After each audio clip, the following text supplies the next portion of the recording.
धार्मिक धन्ना प्रेजेंट्स रामायण। आगे कथा में हम देखते हैं कि बाली का राजकीय सम्मान के साथ अंतिम संस्कार किया जाता है तथा राम की आज्ञा अनुसार सुग्रीव का पूरे विधि विधान के साथ राज्य अभिषेक किया जाता है। लक्ष्मण उन्हें राजमुकुट पहनाकर किष्किंधा का राज्य सौंपते हैं तथा बाली के पुत्र अंगद को युवराज बनाया जाता है, जिसके बाद सुग्रीव अपने दूत भेजकर चारों तरफ से सभी वानरों को एकत्रित करने का संदेश देते हैं। कुछ दिनों बाद युवराज अंगद उन्हें बताते हैं कि महाराज आपकी आज्ञा अनुसार किष्किंधा के सभी दूत चारों दिशाओं में फैले सभी वानरों को एकत्रित करके ले आए हैं। हनुमान के पिता श्री पूजनीय केसरी जी भी आए हैं।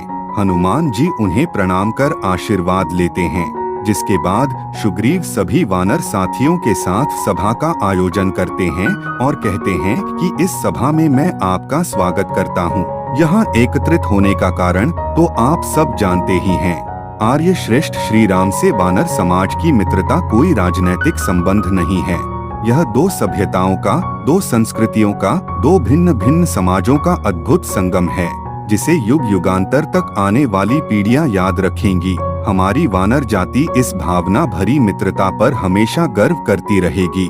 राम ने अपनी मित्रता का कर्तव्य निभाया है और अब हमें माता सीता को राम से मिलाकर इस पुण्य कर्म में भागी बनना है। तब सभी वानर कहते हैं कि यह हमारा सौभाग्य है जो राम काज के भागी बन रहे हैं। हम अपने प्राण देकर भी यह काम पूरा करेंगे। जिसके बाद सुग्रीव सभी वानरों को 4 दलों में विभाजित कर चारों दिशाओं में भेज देते हैं। दक्षिण दिशा का नेतृत्व युवराज अंगद को दिया जाता है तथा उसकी सहायता के लिए हनुमान जी, जामवंत जी, नल व नील आदि को भेजा जाता है।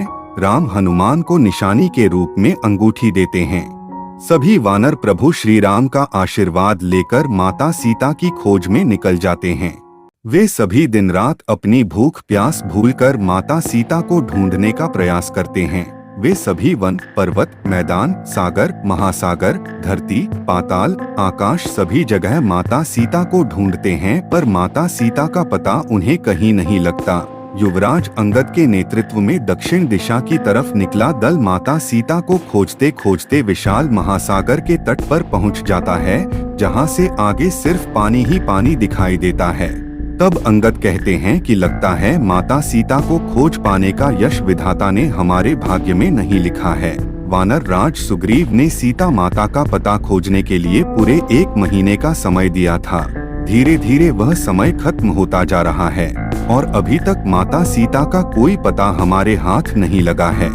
सभी सागर किनारे बैठकर अनशन करने लग जाते हैं और कहते हैं बिना माता सीता की खोज किए वापस लौटने से तो अच्छा है कि हम सभी यहीं अपने प्राण त्याग दें। तभी पास में ही बैठा संपाति नामक एक विशाल गिद्ध जोर जोर से हंसने लगता है और कहता है कि मरो, तुम सभी जल्दी मरो, जिससे मैं अपनी भूख मिटा सकूं। बहुत दिनों से मैं यहाँ भूखा बैठा हूँ। तब हनुमान कहते हैं कि मरना भला विदेश में, जहाँ ना अपना कोई, माटी खाए जानवर, अग्नि देना कोई। आगे वे कहते हैं कि वैसे भी गिद्ध जाति का बड़ा उपकार है हमारे प्रभु श्री राम पर। गिद्धराज जटायु ने माता सीता को बचाने के लिए अपने प्राणों की बलि दे दी थी। अगर हमारा मृतक शरीर इनके काम आए तो प्रभु श्री राम पर जो ऋण है वह कुछ तो कम होगा। जटायु का नाम सुनते ही वह गिद्ध कहता है कि बार बार जटायु का नाम लेने वालों, कौन हो तुम? मेरा छोटा भाई जटायु सुरक्षित तो है ना? तब हनुमान बताते हैं कि रावण छल से माता सीता को लेकर जा रहा था। उसे बचाने के लिए जटायु ने अपने प्राण गंवा दिए। हम सब उसी सीता को खोजते खोजते यहाँ तक आए हैं। अपने छोटे भाई की मृत्यु का समाचार सुन गिद्धराज संपाति बहुत दुखी होते हैं और कहते हैं कि यदि मैं अपने भाई के साथ होता तो मृत्यु जटायु की नहीं, उस मायावी रावण की होती। आगे गिद्धराज कहते हैं कि मैं माता सीता को देख सकता हूँ। हमारी गिद्ध जाति की दृष्टि बहुत दूर तक देख सकती है। वह इस समय लंका में एक वृक्ष के नीचे बैठी गहरी चिंता में डूबी हुई है। यहाँ से 400 कोस के इस विशाल महासागर के पार चित्रकूट पर्वत पर सोने की भव्य लंका बसी हुई है। वहीं पापी रावण का राज है, वह उसे वहीं लेकर गया है। तब जामवंत जी कहते हैं कि आशा की किरण सागर के उस पार है और हम निराश होकर यहाँ बैठे हैं। यह उचित नहीं है। तब अंगद कहते हैं कि मैं इस महासागर को पार कर उस तरफ तो जा सकता हूँ, पर आने में संदेह है। तब सभी वानर पूछते हैं कि तो फिर इस विशाल सागर को कौन पार करेगा। तभी जामवंत जी की नजर हनुमान पर पड़ती है, जो कि दूर अकेले ही खड़े किसी गहन सोच में डूबे होते हैं। जामवंत जी कहते हैं कि श्री राम का कार्य करने में आतुर हनुमान पता नहीं किस सोच में अकेले खड़े हैं। वे सब उनके पास जाते हैं और प्रार्थना करते हुए उन्हें अपनी शक्तियों को याद दिलाते हैं।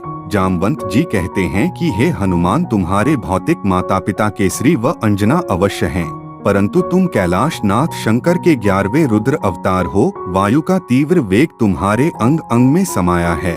तुम्हारे अंदर अपार बल व दिव्य शक्तियां हैं। इसी कारण संसार तुम्हें शंकर, सुवन व पवन पुत्र कहकर पुकारता है। इन शक्तियों के कारण तुम बचपन में बड़े चंचल स्वभाव के थे तथा तुमने एक बार सूर्य देवता को फल समझकर खा लिया था। तुम अपनी शक्तियों से साधु महात्माओं को बहुत तंग किया करते थे, जिससे परेशान होकर एक साधु ने तुम्हें श्राप दिया था कि तुम अपनी सारी शक्तियां भूल जाओगे। फिर माता अंजना के क्षमा मांगने पर उस साधु ने कहा था कि उचित समय आने पर तथा किसी के द्वारा याद दिलाए जाने पर इनकी सारी शक्तियां इन्हें याद आ जाएंगी। हे संकटमोचन, आज वह समय आ गया है। तुम अतुलित बलधाम हो, तेज और शौर्य में राम लक्ष्मण के समान हो। तुम्हारे अंदर गरुड़ की शक्ति है, सूर्य का तेज है। हे ज्ञान गुण धाम, हे पुरुषार्थ के प्रतीक, तुम ही हमारी समस्या का समाधान हो और तुम ही यूं निराश होकर खड़े हो। जामवंत जी के इन्हीं वचनों और हनुमान को दिए गए उपदेशों को गोस्वामी तुलसीदास ने लिपिबद्ध किया और इस तरह हनुमान चालीसा का निर्माण हुआ। हनुमान चालीसा में वर्णित इन्हीं शब्दों से हनुमान जी को अपनी भूली हुई शक्तियों का ज्ञान हुआ था। आज भी संसार में करोड़ों लोग हनुमान चालीसा का पाठ करके वीर हनुमान से अपने संकटों के समाधान की प्रार्थना करते हैं। आगे अंगद तथा जामवंत हनुमान जी की महिमा का बखान करते हुए कहते हैं कि हे कपिराज, नहीं असी काज ना आपसे हुए जो आप विचारो। 7 समंदर जान सरोवर, लांघो एक छलांग जो मारो। तीनों लोक में कोई नहीं, कपि आपको मार्ग रोकन हारो। को नहीं जानत है जग में, कपि संकट मोचन नाम तिहारो। राम के सेवक राम दुहाई, राम पे आई विपत्ति को टालो। लंका जाओ सिया सुधी लाओ, केवल आश तिहारी। अपने बल को कछु ध्यान करो, हनुमान महाबलधारी। हनुमान महाबलधारी, बजरंगबली उपकारी। यदि आपको यह वीडियो अच्छा लगा हो तो अपने दोस्तों को शेयर जरूर करें। इस चैनल को सब्सक्राइब करें और संपूर्ण रामायण कथा देखने के लिए प्लेलिस्ट में जाएं और पूरी कथा सुनने का सौभाग्य प्राप्त करें।